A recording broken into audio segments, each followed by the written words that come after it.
Hello 皆さんこんにちはဒီနေ့ကတော့ D5 တုတ်ကတဲ့စာတကောတော့ပတ်သက်ပြီးတော့ခုတော့ပါကိုဖတ်မှာဖြစ်ပါတယ်ပထမဆုံးက温度ဆိုရင်ပူချိန်温度ပူချိန်水分ရည်တဲ့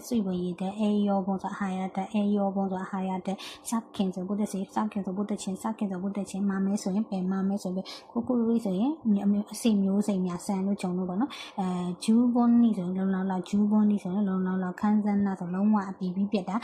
တဲယွန်းဆိုနေနေပူချိန်ခိုးဝန်းဆိုရင်တကိုင်းနဲ့ပတ်ပြီးတော့မြင်းနဲ့အပူချိန်ရှိကြည့်ဆိုလို့ရှိရင်ညှိကြချက်ရှိတကောက်ဆိုရင်လိုင်းနာဆောင်ရွက်ဒီခါဆဲဝီကုဆိုရင်အေးမီဒီခါဆဲဟီကုဆိုရင်အေးမီဒီခေကားဆိုရင်ဒန်ယာစမဲဆိုရင်လက်တဲ့ဆိုးရှော့ကုဟင်းဆိုရင်ဖန်စီပစ္စည်းဆိုးရှော့ကုဟင်းဆိုရင်ဖန်စီပစ္စည်းဘိုးရှိဆိုအိုတော့